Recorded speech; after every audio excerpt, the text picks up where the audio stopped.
Hello guys! Wow! Tagal kong hindi nakapag-video, no? Kasi nagpabunot ako ng ngipin.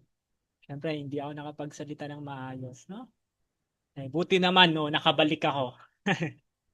So this time, introduction naman sa management accounting tayo. Na part ng SIPALI subject na management services or management advisory services. No? So para sa mga higher years na ito, mga third year and fourth year. No? Since master nyo na kasi yung FAR di ba? Kayang-kaya nyo na yon. So ano ba muna ang management accounting? Ang management accounting, yun yung branch ng accounting na nagpro-provide ng financial and non-financial information to internal users.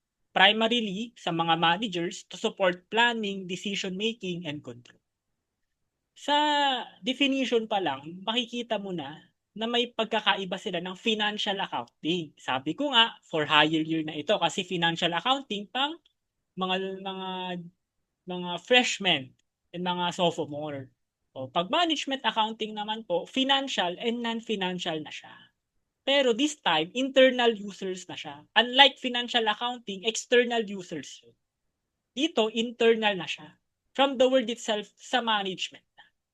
Primarily to support yung planning, decision making, and control. Mamaya, hihimayin natin yung tatlong yan.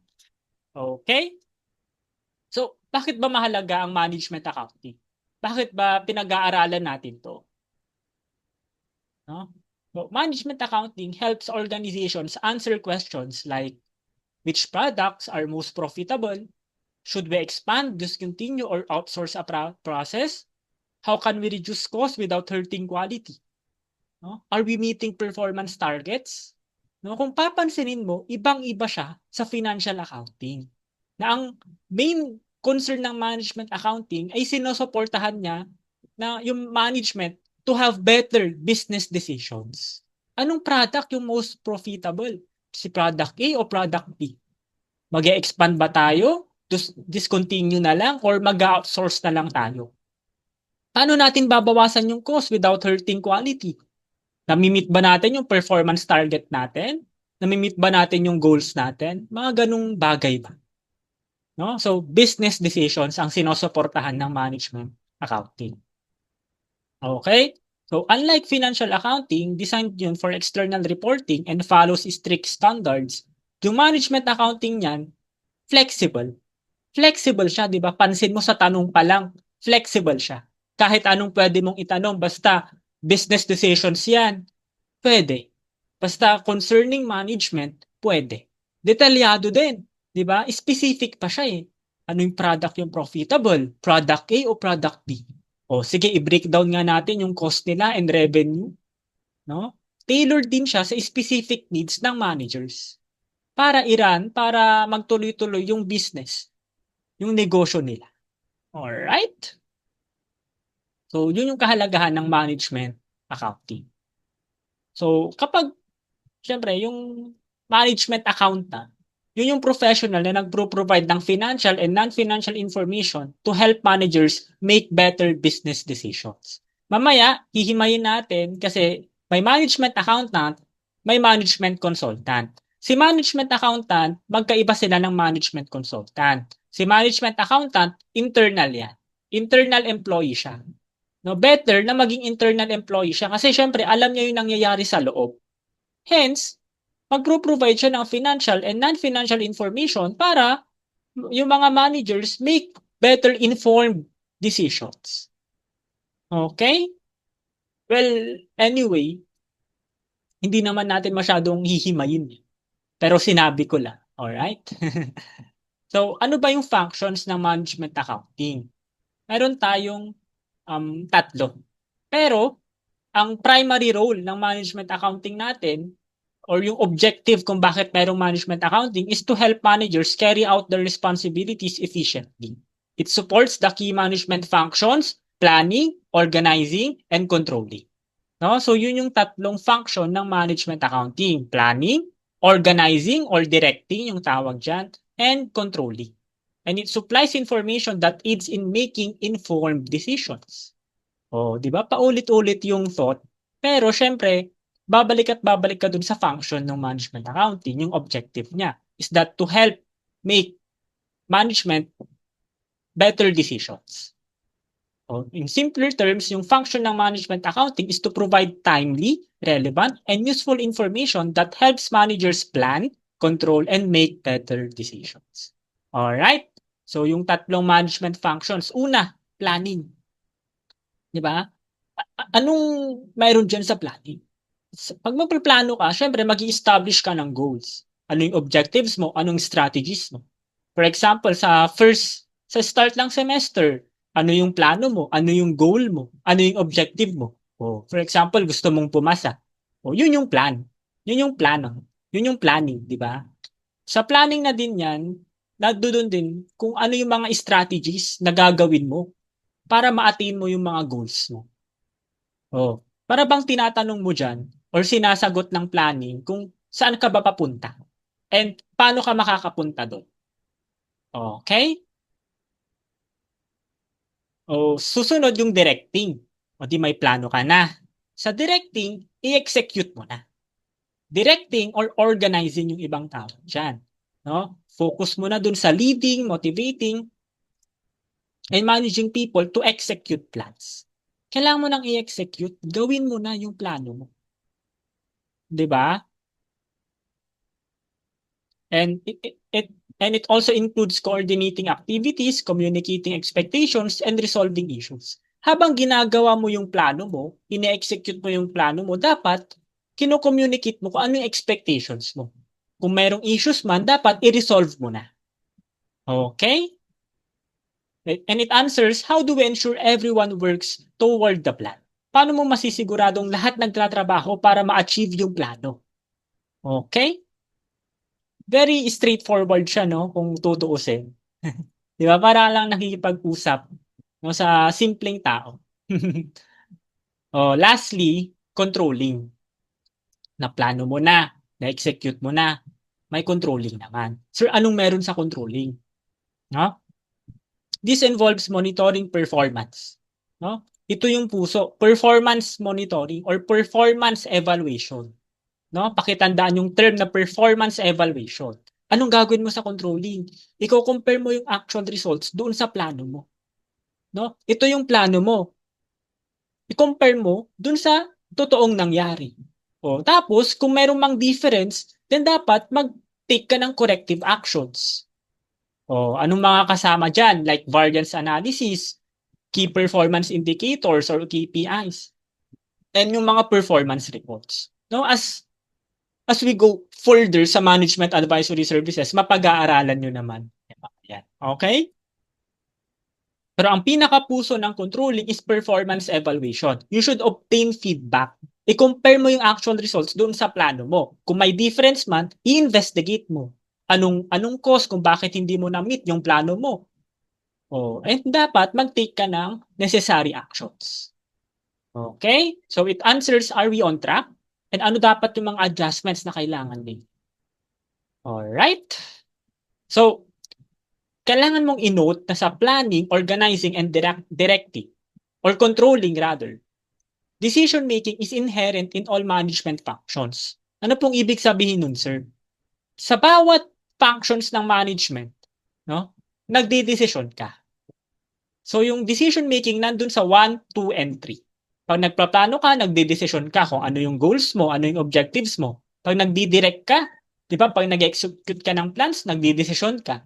Kung may controlling ka, kung kino-compare mo yung actual results sa plano mo, nagdidesisyon ka. Oh, so decision making is inherent in all management functions. All right? So, pampagaan lang, no? Ano lang, pampagaan lang ng buhay. Theory question. Which of the following is incorrect? So, tignan natin yung letter A.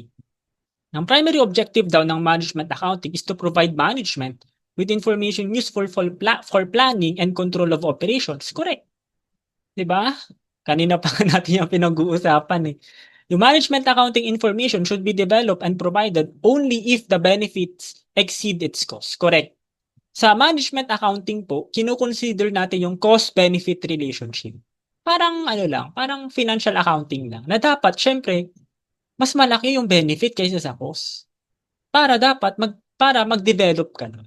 Para mag-hire ka ng management accountant. Siyempre, gusto mo mas malaki yung benefit sa'yo. Sino ba namang may hindi, di ba? Oh, letter C. The focus of managerial accounting is the preparation of financial statements. This is wrong. No? Hindi po yan ang focus ng managerial accounting. Ang primary focus ng managerial accounting is decision making. Kanina pa natin pinag-uusapan, di ba? To make informed decisions. Ang pagpre-prepare ng financial statements sa financial accounting yan. Di ba? So, ang sagot, no? Letter C. Okay? So, jump naman tayo sa management advisory services. No? So, ito actually yung mas malawak na part na. Okay, so ano po ba ang management advisory services?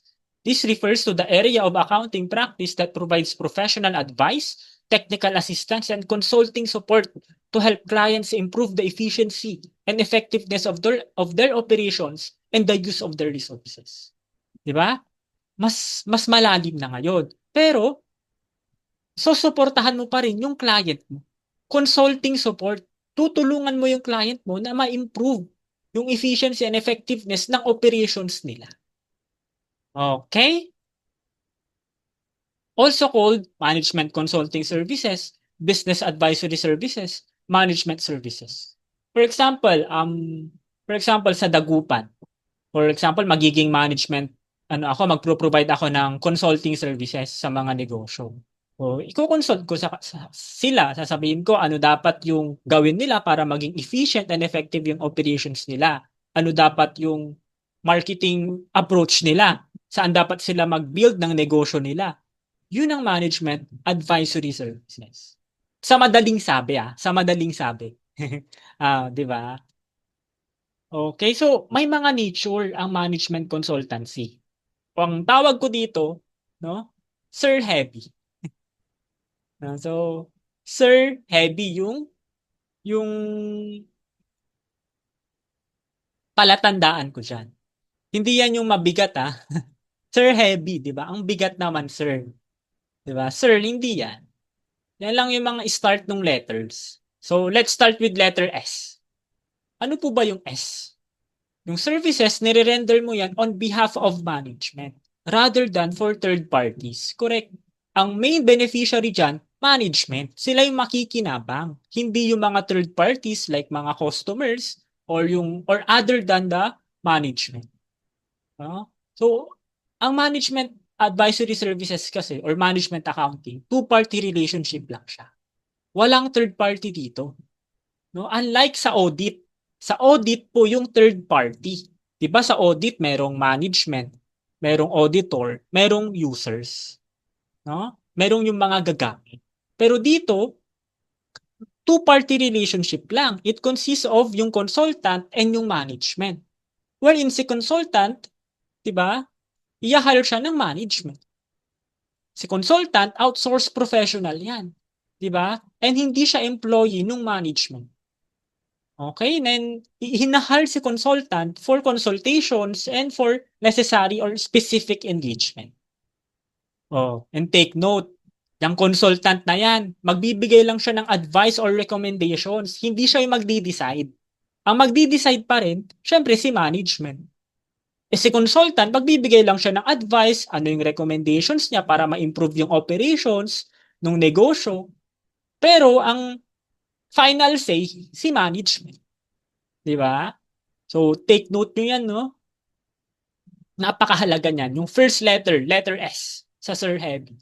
Services are rendered on behalf of management rather than for third parties. O, merong I, yung letter I naman. Involves problem solving. Siyempre, dapat may masolve na problema. Kaya nga, ang tawag sa mga consultant, di ba? Catalyst of change. Because their presence and expertise help an organization move from its current state to a better, more effective state. No? So, catalyst of change ang mga consultant na yan. Siyempre, dapat masolve yung problem. Problem solving tayo. Letter R relates to the future. Ang management consultancy po, considered dyan as future-oriented because its purpose is not just to solve today's problems, but to help organizations prepare for what's coming next. Long-term. Hindi to band-aid solution na pang short-term lang. Long-term solution. Yung provide. Hence, dapat isipin mo yung future. Dapat long-term. Okay? So, sa letrang H naman tayo, no? Human relations play a vital role. So, ano pong ibig sabihin? Di ba? Siyempre, lahat po ng negosyo may tao dyan. No? And dapat, para ma-solve mo yung problema, may change talaga, may magpabago, may pagbabago, dapat ma-influence mo yung mga tao. No?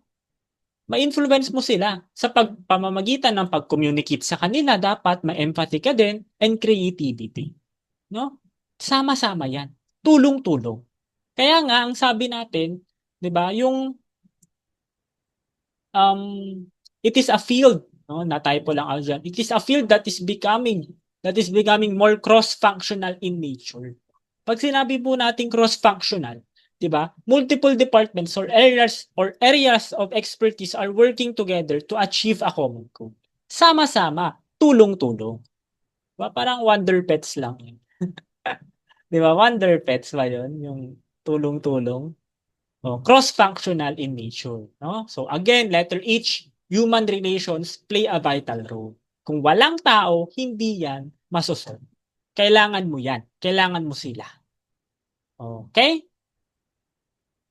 So sa letrang E, engagement requires highly qualified staff. Siyempre, dapat qualified yung staff. Di ba? Siyempre, ang tatrabahuin mo dyan, complex yung mga problema, high impact decisions, and the need for expert, credible guidance. The stakes are high. Di ba? Mataas yung risk. Kaya dapat, kwalipikado yung staff. Dapat, experience yung magdidesisyon. Okay? So, sa letrang B, no? Diba? Broad in scope. Malawak ang management consultancy. Di ba? Di ba? Bakit? Kasi yung mga organizations face a wide range of challenges and consultants are expected to help improve many different aspects of the business. Madaming problema ang mga negosyo. Madami silang challenges. Kaya nga broad. Broad yung kakaharapin ng management consultant. Madami siyang problema na dapat ayusin. Di ba? Okay, so sa letrang I, involves varied assignments. So parang broad in scope lang din, madaming assignment kasi nga, 'di ba, madaming problema, 'di ba?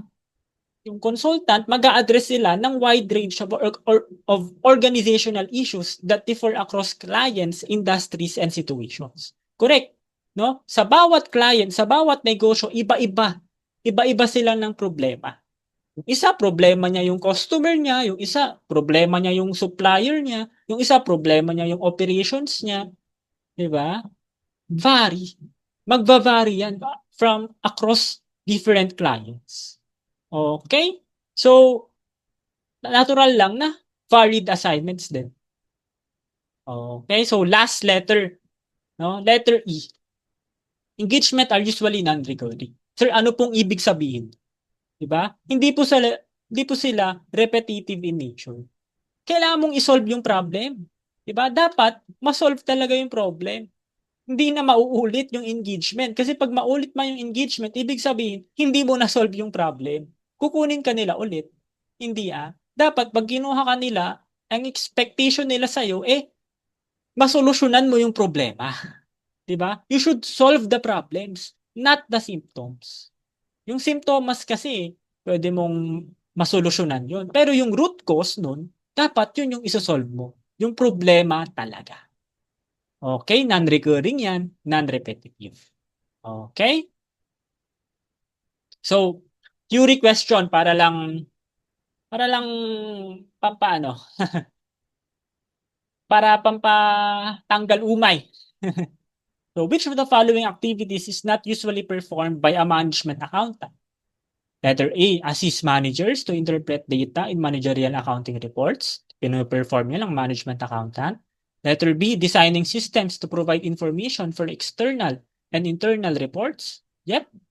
Ginagawa yan ng management accountant. Gathering data from sources other than the accounting system, correct. Pwedeng external, pwedeng other sources, pwede sa labas ng organization. Or letter D, deciding the best level of inventory to be maintained. Hindi. Sabi ko nga, si management consultant po, magbibigay lang siya ng advice or recommendation. Hindi siya yung magdi-decide. Si management pa rin yung magdi-decide. No? So, hindi niya pwedeng gawin yung letter D. Hindi siya pwedeng siya yung magdesisyon. Siya lang dapat yung magbibigay ng advice and recommendation. Okay? The following characterizes management advisory services except letter A involves decision for the future, correct? Kasama yan. Broader in scope and in nature, correct? Utilizes more junior staff than senior members of the firm. That is actually wrong. No? Anong sabi natin? Engagement requires usually highly qualified staff. Yung mga dapat na i-hire dyan sa management consultant. No? So, hindi pwedeng mga junior. Dapat mga senior. And lastly, letter D relates to specific problems where an expert help is required. Correct. Yung expert na yan, syempre dapat hindi junior. Dapat senior.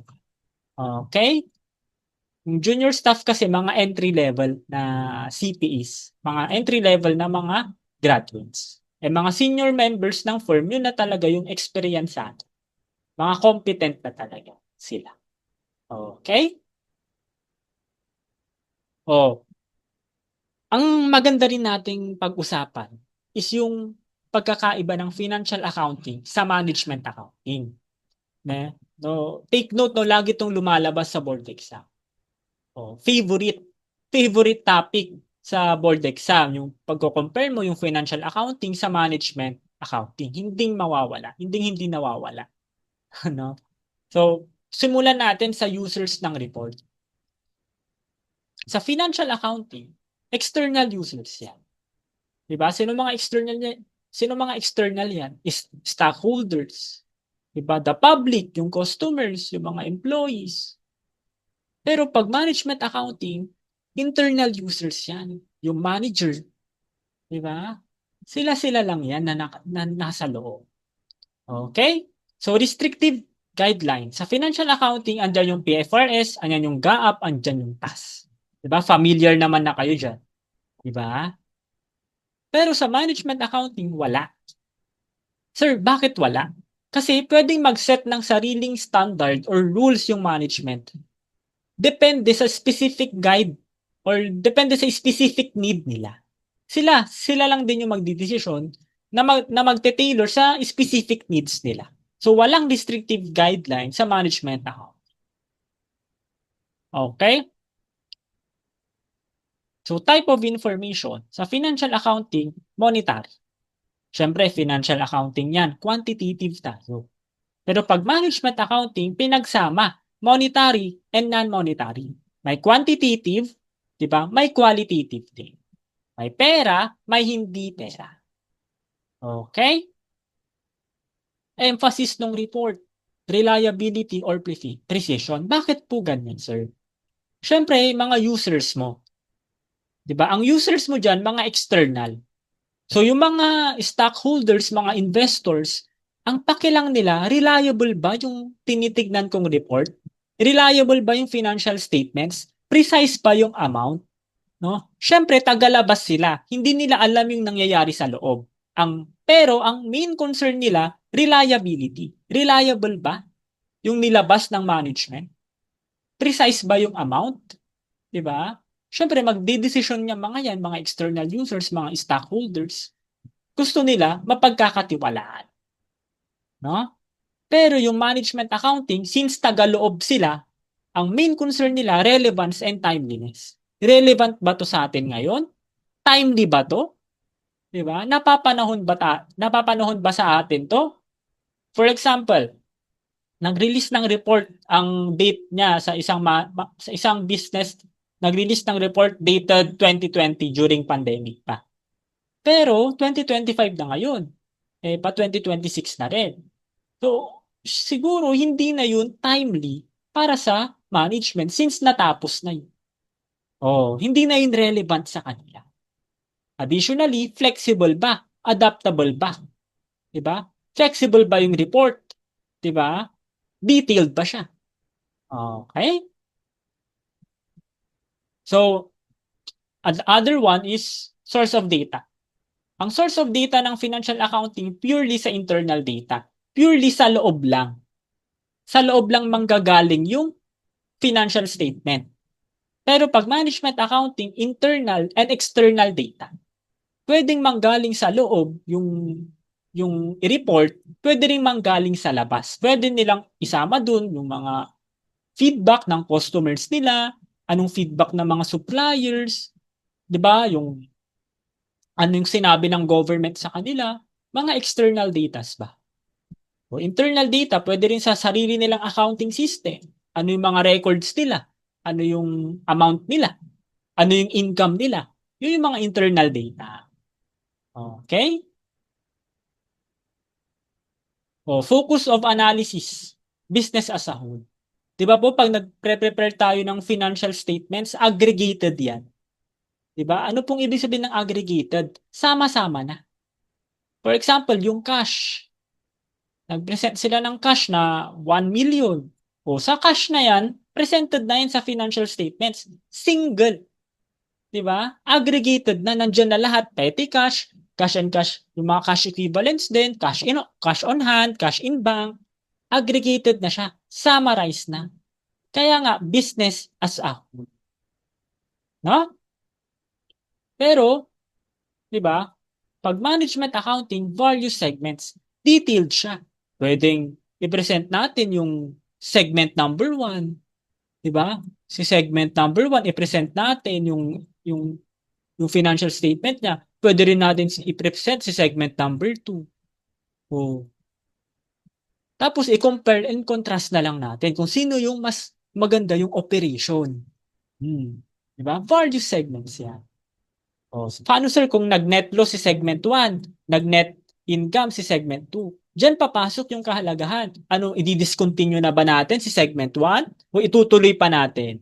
Siyempre, tuloy-tuloy na siyang net loss eh. Tanggalin na kaya natin tong segment na to. Doon papasok yung management accounting. Since value segments yung tinignan mo, di ba? Makikita mo kung ano yung problema talaga. Kung ano yung kailangang ayusin. Pero kasi pag business as a whole, pinagsama mo na lahat eh. Di ba? Aggregated na siya. Okay? So, other one is frequency of reporting. Sa financial accounting po, periodic yan. Di ba po, nagpa-publish tayo ng annual financial statements, di ba?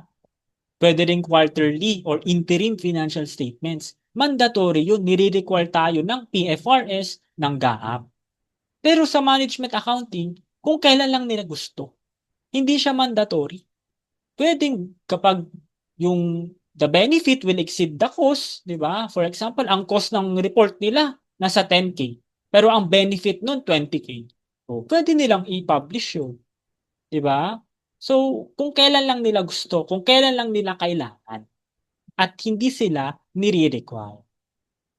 Okay? Oh, time orientation. Ang financial accounting po, historical. Kung ano yung nangyari sa nakaraan. 'Di ba? For example, mag-publish tayo ng audited financial statements for 2026. 'Di ba? Siyempre, magpo-pertain yung audited financial statements mo, 'di ba? From the past, from the previous year. Historical ang financial account. Pero pag management accounting, pwede rin siyang future. 'Di ba sabi ko nga po, future-oriented ang management accounting. Pwede rin historical. Pero primarily, future-oriented talaga ang management accounting. Okay?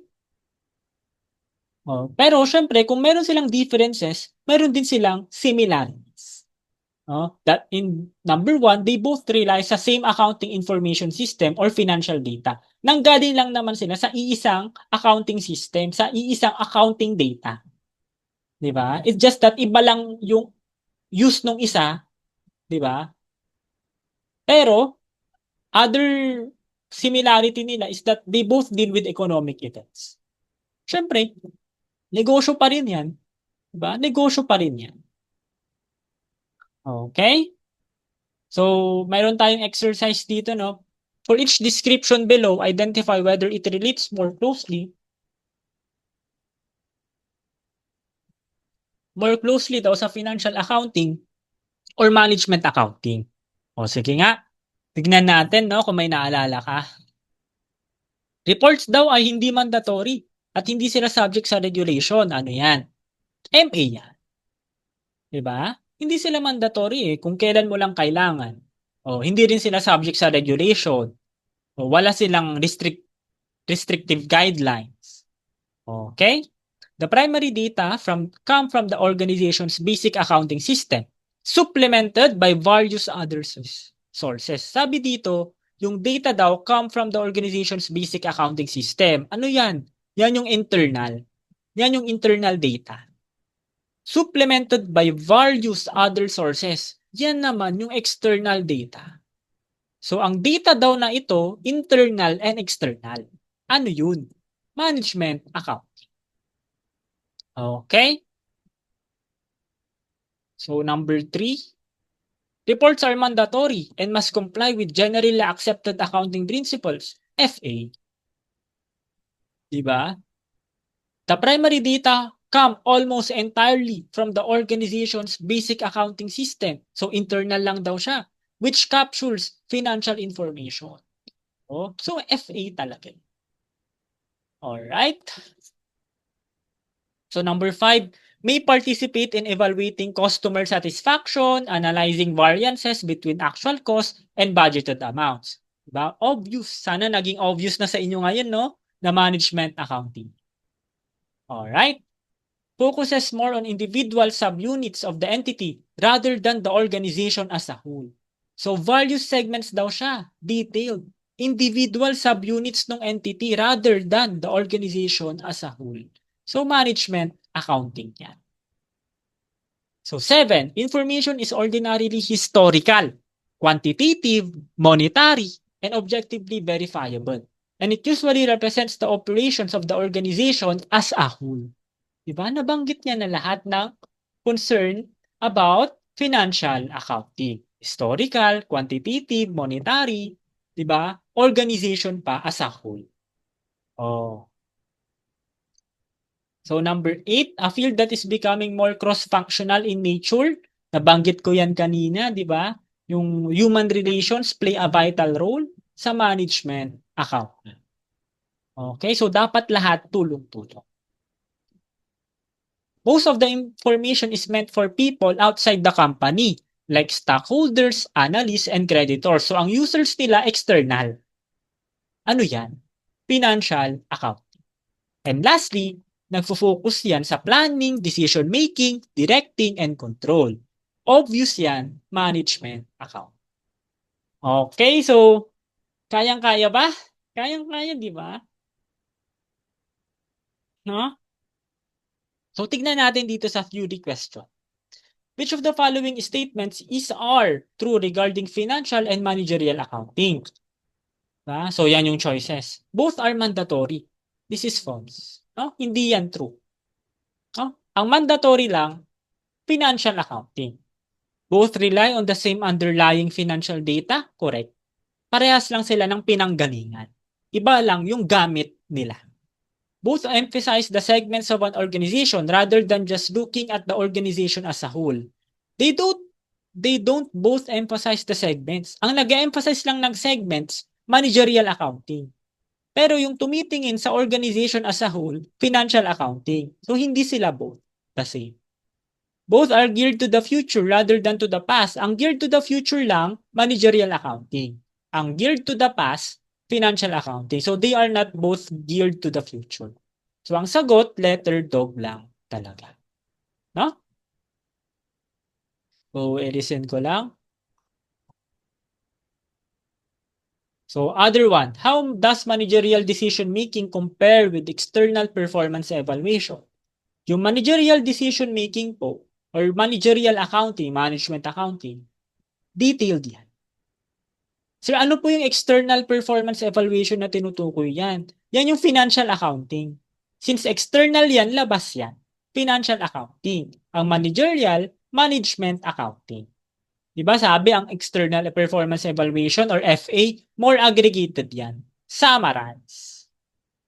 So ang sagot, no? Letter 4.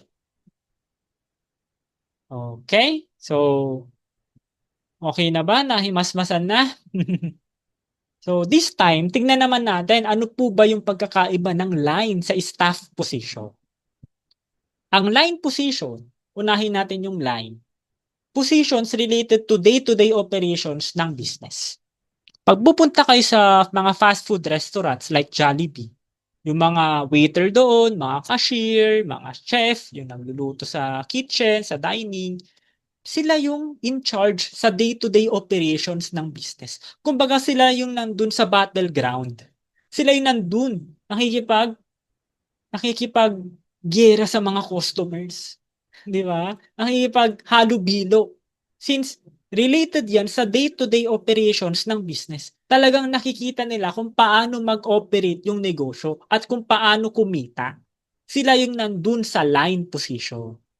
Pag staff position naman, hindi sila operational. Hindi sila directly related sa day-to-day operations ng business. Supportive in nature lang sila. Support lang nila yung mga nasa line, support lang nila yung mga waiter, yung mga chef doon sa Jollibee. Oh. So, para mas maintindihan nyo, may mga examples ako dito. Oh, sir, kakabanggit ko lang, waiters ka sa Jollibee. Di ba? Anong tawag sa'yo? Line position. No? Line position ang waiter sa Jollibee. Bank manager naman, sir. Manager siya. Hindi siya in charge sa operations. Yun ay staff position. Okay? Management accountant. Since hindi naman in charge sa day-to-day operation ang mga management accountant, kumbaga ba, hindi nila nakikita kung paano mag-operate yung negosyo. Di ba? Staff position. Parang wala sila sa battleground. Nandun na lang sila, papasok na lang sila sa scene kapag tapos na yung operations. Di ba kapag tapos na yung year-end, dun na lang papasok yung kahalagahan ng mga accountant. Di ba? Ito cashier sa SM, pwede rin yung mga bagger. 'Di ba? Talagang related sila sa day-to-day operation, line position. No? Pero yung Vice President of Production, maganda mang pakinggan, 'di ba? Vice President, pero in charge pa rin siya sa production. Kaya line position siya. Kasi production pa rin yun eh. 'Di ba? Operation pa rin yun. And lastly, CFO. Parang mga CPE lang. 'Di ba? Yan ay staff position. Okay? Parang isipin mo na lang, parang yung mga nakaupo sa opisina, sila yung mga nasa staff position. Pero yung mga nakatayo na nandun talaga sa negosyo, sa operation, mga waiter, mga bagger, mga cashier, yung mga utensils, di ba? Sila yung nasa line position. So, try nating sagutan tong theory question na to. Blank is an example of a line position. So, maghanap tayo ng line position. Yung controller, ibang tawag po sa controller ay chief accountant. Sabi ko nga, accountant ay staff position. Chief financial officer, kakasabi ko lang din po, staff position niya. Store manager for Best Buy. Diba? Yan po ay line position. Kahit manager siya, pero related kasi siya sa store. Nandun siya sa operations. Diba? Nandun talaga siya sa day-to-day operation since store manager nga siya. Pero yung letter dog, human resources manager for a community college. HR manager ka. College yan eh, hindi naman ikaw yung nandun sa operations. So, staff position ka. So, ang sagot, no, letter C. Alright. So, tuloy natin. No? Mayroon na namang isa, controller versus treasurer. Mahalaga kasi na ma-identify nyo ano yung differences nilang dalawa eh. Pag sinabi nating controller, mainly responsible yan for the accounting aspects ng management, planning, and control. They focus on recording, measuring, and reporting financial information. Para bang ang tawag mo sa controller ay chief accountant or chief management accountant. Siya yung taga-record, taga-measure, and taga-report ng financial information. Kumbaga ba, ang palatandaan ko sa controller, internal yan. Taga-loob yan. So, alam niya lahat ng nangyayari sa loob. Kasi chief accountant yan. Taga-loob si controller. Ano pa? Planning for control. Siya din yung mag-set ng goals. Siya yung mag-set ng mga objectives, strategies para ma-achieve yung mga goals ng negosyo. No?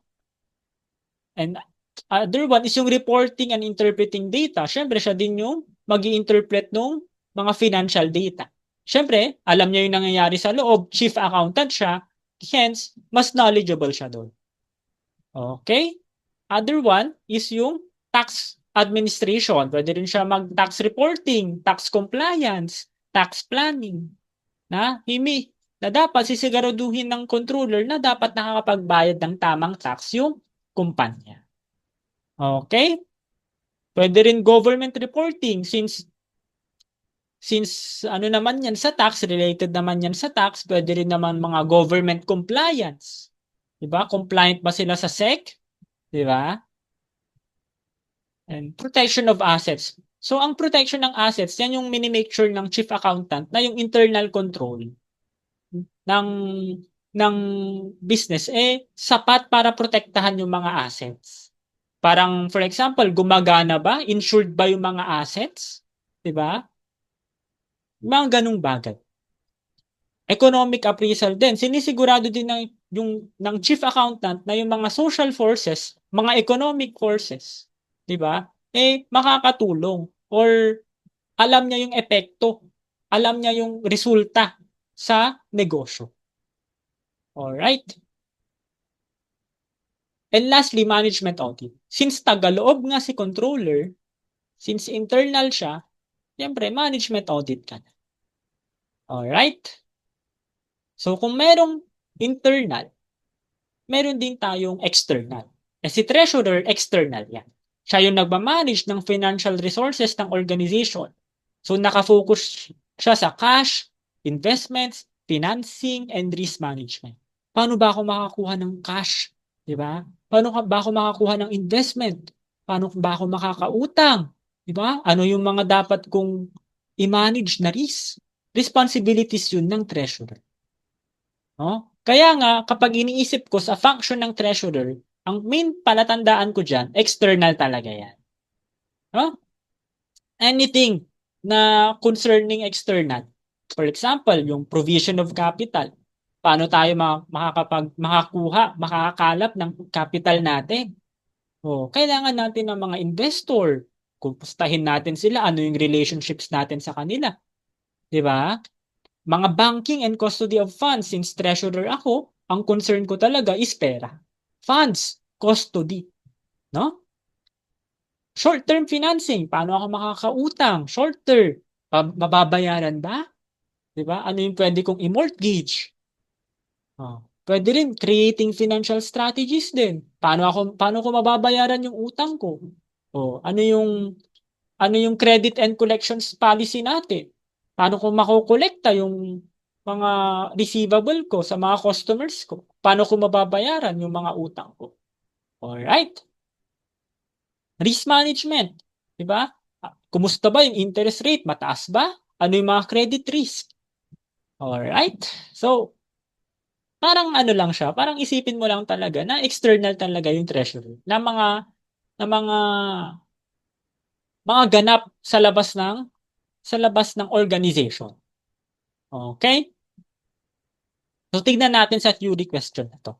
Controllership has attained special recognition in corporate management as businesses expands in complexity and reach.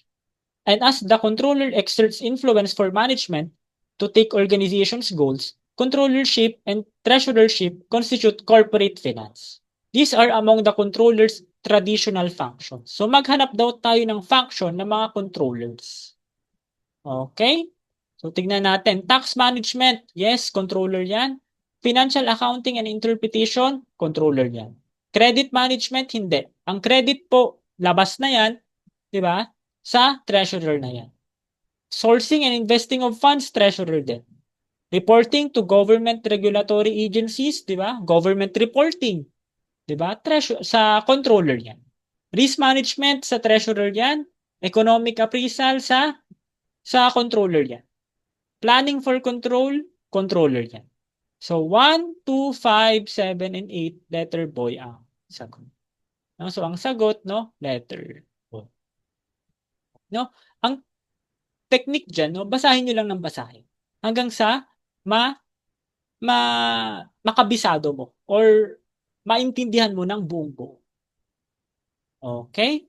So last, no, meron tayong standards for ethical conduct ng management accountant.